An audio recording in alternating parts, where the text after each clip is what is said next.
মধ্যপ্রাচ্যে চলমান উত্তেজনার প্রেক্ষাপটে ইরানকে কেন্দ্র করে যুক্তরাষ্ট্র তার মিত্রদের সামরিক অভিযান অব্যাহত থাকলেও যুদ্ধের দ্রুত সমাপ্তির কোনো স্পষ্ট ইঙ্গিত এখনও দেখা যাচ্ছে না। বরং বিশ্লেষকদের মতে এই সংঘাত বিশ্ব রাজনীতিতে যুক্তরাষ্ট্রের একক আধিপত্যের সীমাবদ্ধতাকে নতুনভাবে সামনে এনে দিয়েছে। মার্কিন প্রেসিডেন্ট ডোনাল্ড ট্রাম্প ও তার প্রশাসনের কর্মকর্তারা ইরানের প্রতিরোধ ক্ষমতা নিয়ে বিস্ময় প্রকাশ করেছেন বলে বিভিন্ন আন্তর্জাতিক প্রতিবেদনে উল্লেখ করা হয়েছে। তাদের প্রাথমিক ধারণা ছিল দ্রুত সামরিক চাপ প্রয়োগের মাধ্যমে তেহরানকে কোণঠাসা করা সম্ভব হবে, কিন্তু বাস্তবে পরিস্থিতি তেমনভাবে এগোয়নি। বরং ইরানের প্রতিরোধ ক্ষমতা ও কৌশলগত প্রস্তুতি যুক্তরাষ্ট্রের প্রাথমিক হিসেব নিকেশকে বেশ জটিল করে তুলেছে। বিশ্লেষকদের মতে বর্তমান পরিস্থিতি এমন পর্যায়ে পৌঁছেছে যেখানে বিপুল সামরিক শক্তি থাকা সত্ত্বেও পরমাণু সংঘাতের ঝুঁকি ছাড়া ইরানের মতো একটি রাষ্ট্রকে দ্রুত দমন করা যুক্তরাষ্ট্রের জন্য সহজ নয়। ফলে যুদ্ধের কৌশল ও সম্ভাব্য পরিণতি নিয়ে ওয়াশিংটনের নীতি নির্ধারকদের নতুন করে ভাবতে হচ্ছে।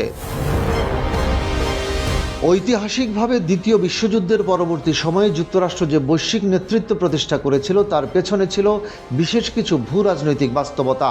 দ্বিতীয় বিশ্বযুদ্ধের পর ইউরোপের বহু দেশ অর্থনৈতিক ও সামরিকভাবে দুর্বল হয়ে পড়ে। একই সময়ে চীন, রাশিয়া বিভিন্ন আভ্যন্তরীণ ও আদর্শিক কারণে আন্তর্জাতিক ব্যবস্থায় তুলনামূলক বিচ্ছিন্ন অবস্থায় ছিল। এই পরিস্থিতির সুযোগে যুক্তরাষ্ট্র দ্রুত বৈশ্বিক শক্তির কেন্দ্রবিন্দুতে উঠে আসে।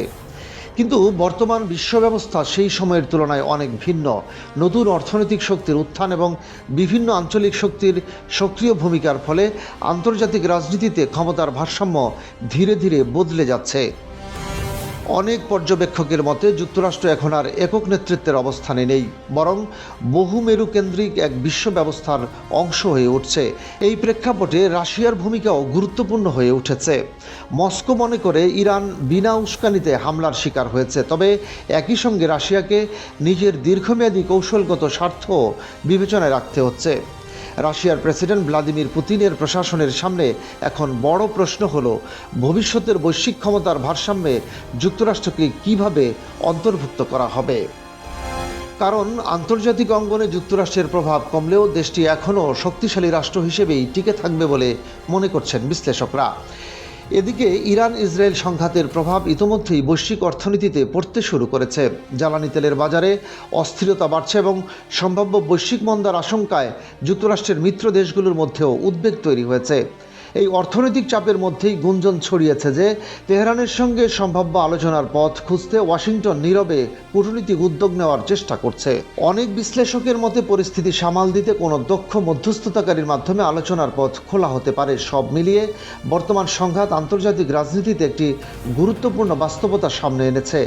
বিশ্ব ব্যবস্থায় এখন আর কোনো একক শক্তির পূর্ণ আধিপত্য প্রতিষ্ঠা করা সহজ নয়, বরং বহুমুখী শক্তির প্রতিযোগিতা ও কূটনৈতিক ভারসাম্যের মধ্য দিয়েই ভবিষ্যতের বৈশ্বিক রাজনীতি পরিচালিত হবে বলে ধারণা করা হচ্ছে।